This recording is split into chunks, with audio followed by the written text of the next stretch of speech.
Father George Winzenburg, S.J., is president of the Red Cloud Indian School. He is no stranger to Convent of the Sacred Heart, having visited our campus twice and spoken to our senior seminar classes about the Lakota people and the Red Cloud School on the Pine Ridge Indian Reservation in South Dakota. Over the last few years, Convent of the Sacred Heart and the Red Cloud School have built an institutional relationship. In particular, Sacred Heart students and faculty have volunteered in the Red Cloud Summer Program in Pine Ridge as part of our summer enrichment program.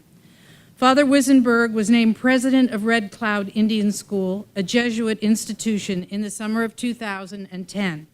He served on the institution's board of directors from 2003 to 2009. Before taking the helm as president, he served as director of the Sioux Spiritual Center and led the ministry formation program for the Diocese of Rapid City. As president of Marquette University High School in Milwaukee, Wisconsin, he began the school's Alumni Service Corps, founded with the belief that young people should serve as volunteers in the classroom, in the school community, and in the neighborhood. And after 10 years as president at Marquette University High School, he became general pastor of Jesu Parish in Milwaukee. Father Winzenburg has a master's degree of education in counseling from Boston University, a master's of divinity from Weston College in Cambridge, Massachusetts, and a bachelor's degree in history from Spring Hill College in Mobile, Alabama. Ordained a Catholic priest in 1974, he is a member of the Society of Jesus. Red Cloud is educational, cultural, and religious. It educates almost 300 students in grades K to 12 on 2 campuses.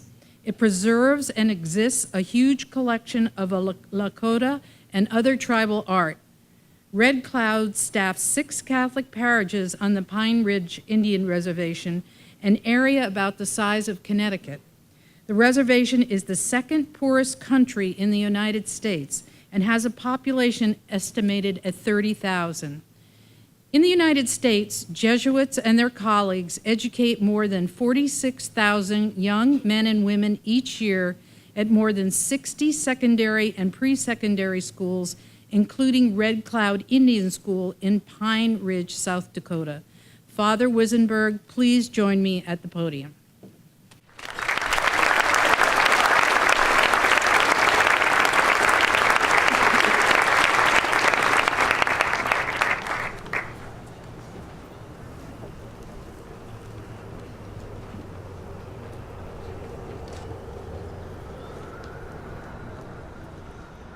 I have something in my throat.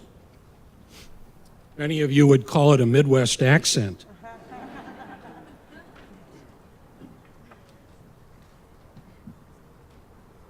Mrs. Tennyson, Mrs. Hayes, Mrs. Collins, trustees, faculty, parents, friends, and the graduating class of 2014.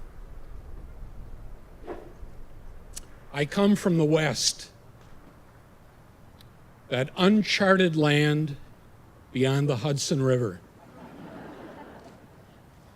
People actually live there. I come from Red Cloud Indian School in South Dakota. In the tradition of the Oglala Lakota on the Pine Ridge Indian Reservation, I say, hello, my relatives. I welcome you with a heartfelt handshake. The first leg of my trip here was on a small plane. I had trouble getting my bag into that overhead compartment, which backed up many other passengers. A man behind me stepped up and forcibly pushed my bag into the compartment. He said, "Well, that got me into heaven." And I said, "I hope not on this flight."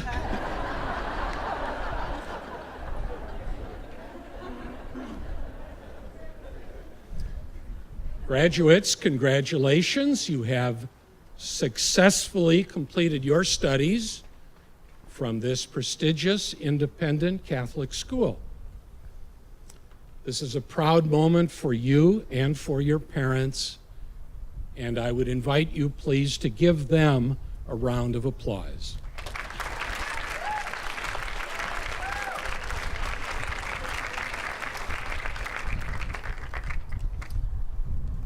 In the last couple of years, I've enjoyed speaking in your classes, and in our short time together, I was impressed by your enthusiasm for learning and how actively you support one another's successes. You have grown individually and as a community. You are emotionally connected and are a tight-knit community. I love your confidence. You have been together for a long time and are now ready to move on. Go, Heart, go!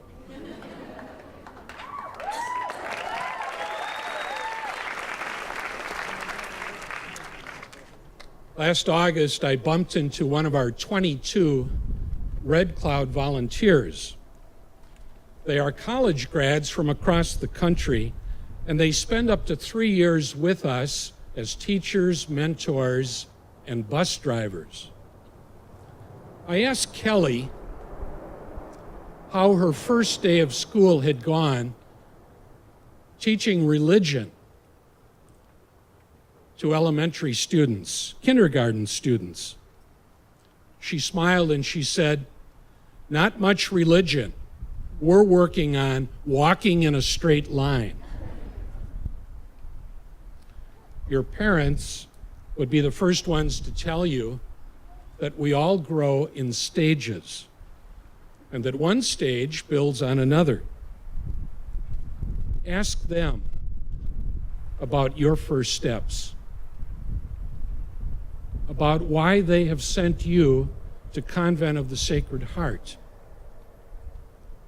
and what this day, your graduation, means to them.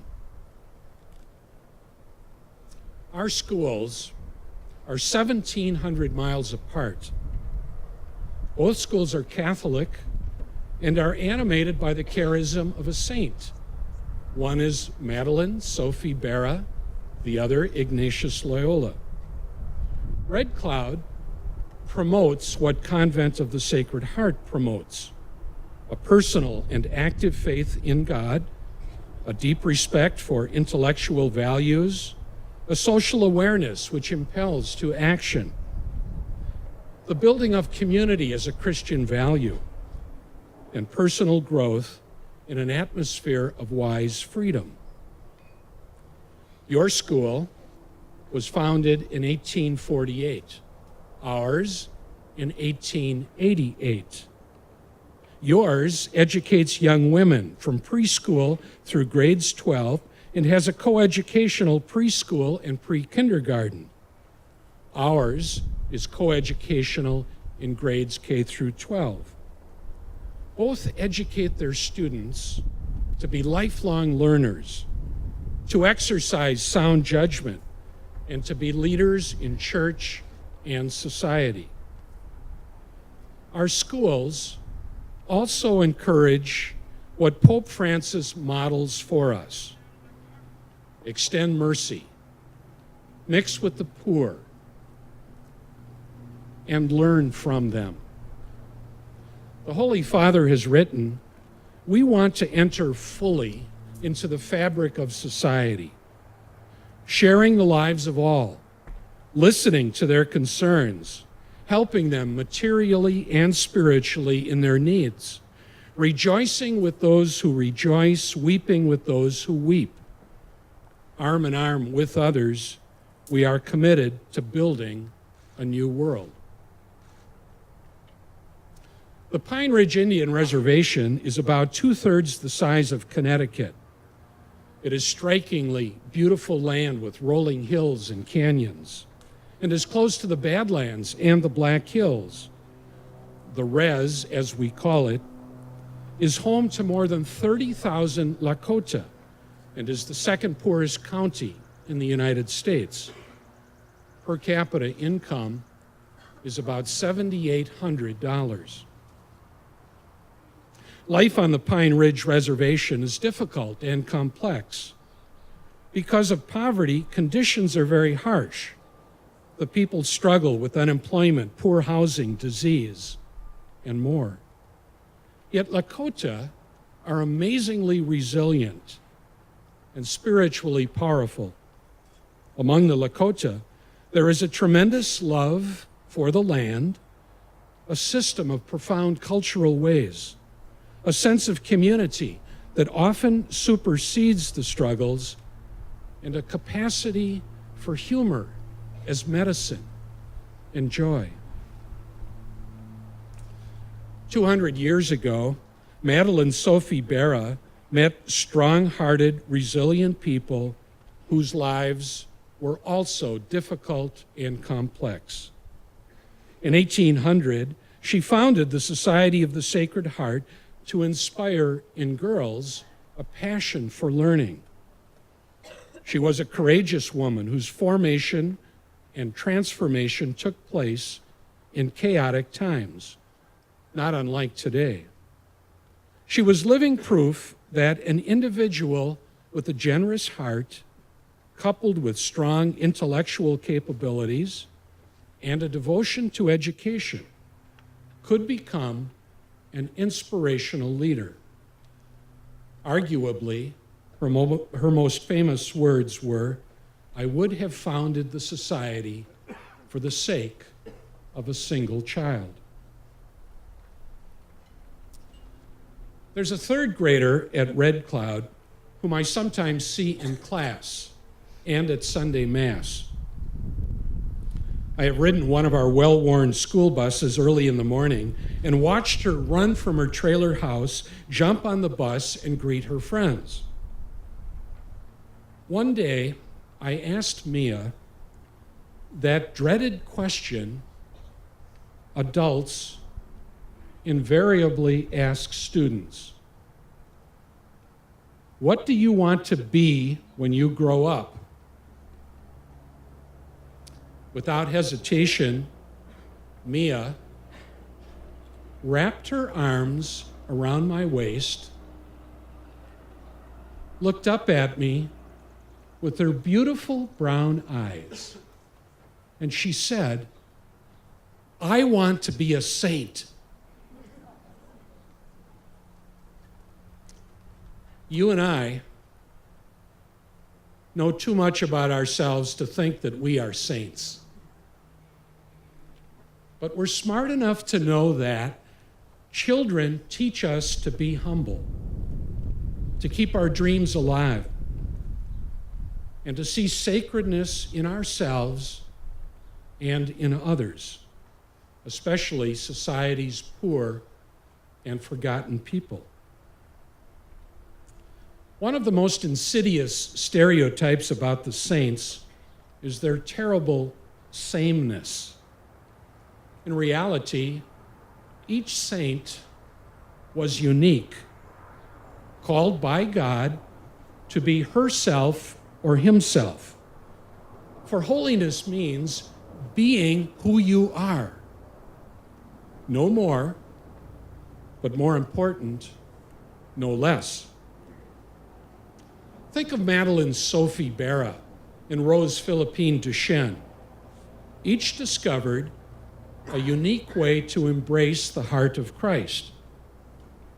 Or Catherine Drexel and Kateri Tekakwitha, one non-native and the other Mohawk Algonquin. Each saw the image of God in native peoples and knew that God is mysteriously revealed in every culture's spiritual signs and symbols. And aren't the saints among us also unique? Think of grandmothers. Yours, and those on the res. Courageous, generous, self-sacrificing women who persevere in the face of trial and whose spirituality comes out of the earth.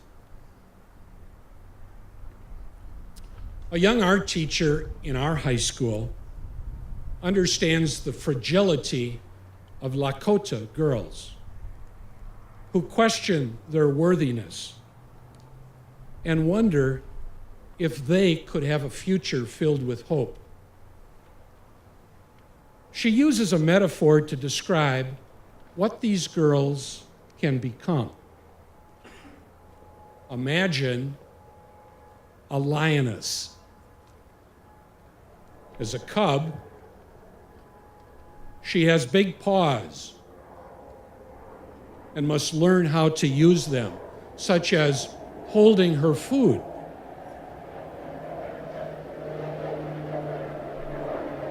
In time, she grows into her paws and gains dexterity, power, and strength. She becomes the lioness, the agile hunter with the resounding roar. The lioness does not live alone. She lives with other lionesses and finds her uniqueness in partnership with them. Look around. I see young lionesses adorned in white dresses.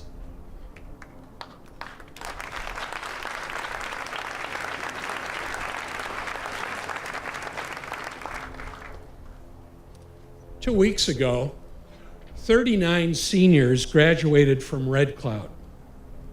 Let me introduce you to one of them. Her name is Savannah. Dressed in a graduation gown with traditional Lakota regalia, she spoke to her classmates and began her speech in Lakota and finished it in English. She welcomed everyone with a warm handshake. She then identified her Tioshpaye, her extended family, and said, I am 17 years old. I humbly take courage and seek knowledge and wisdom gratefully. I give thanks to my mother. She has shown me how to attain a good education.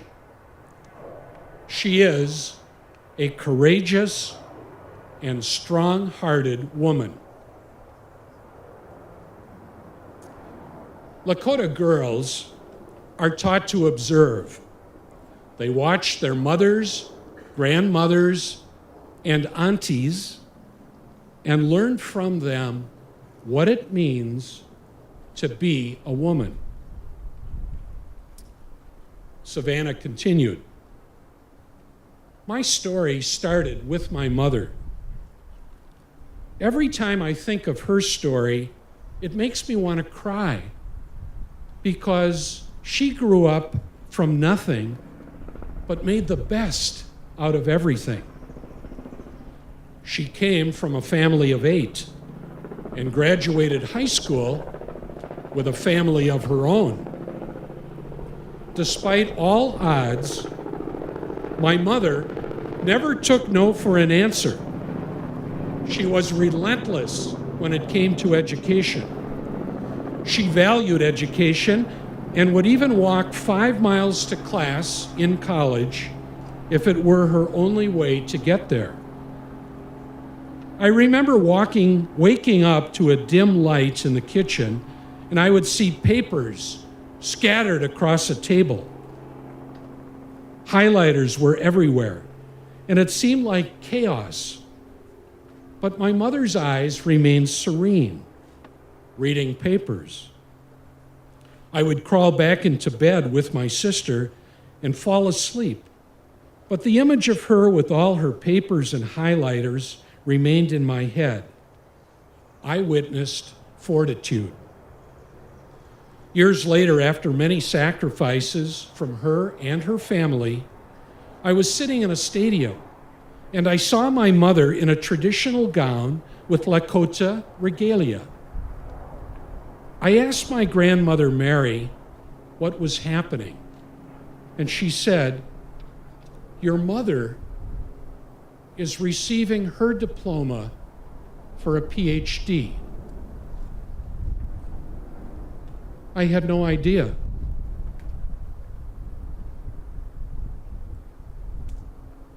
Savannah then turned to her classmates and said, "The lesson in this story is never take no for an answer. Stay true to yourself. Continue to persevere and keep your humility, because you can do anything. My mother is my life and my example. With her and many of our role models paving the way, I encourage you to continue that path for the future generations. Because when you rise, we all rise." Savannah will enroll this fall at Stanford University, where she will join 3 other Red Cloud lionesses. Their future is filled with hope. Graduates, you are each a beloved child of God. We see your beauty. We value your individuality. You have gained a voice at Convent of the Sacred Heart, Greenwich. Use it. Speak boldly, prophetically, tenderly. Communicate truth, mercy, and love in all you say and do. Yours is a voice the world needs to hear. Finally, there is one other voice we must mention. Madeline Sophie would insist. Jesus said, "I am the Good Shepherd, and I know mine, and mine know me." Never forget, Jesus knows your voice. Never forget, Jesus knows your voice. If you ever feel alone when you are in college, or your path seems complicated and unclear, raise your voice and speak your concern to the Lord with all your heart. With all your heart. Here is a prayer I use. Perhaps you know it. Shepherd me, O Lord, beyond my wants, beyond my fears, from death into life. Shepherd me, O Lord, beyond my wants, beyond my fears, from death into life. Would you say that with me? Shepherd me, O Lord, beyond my wants, beyond my fears, from death into life.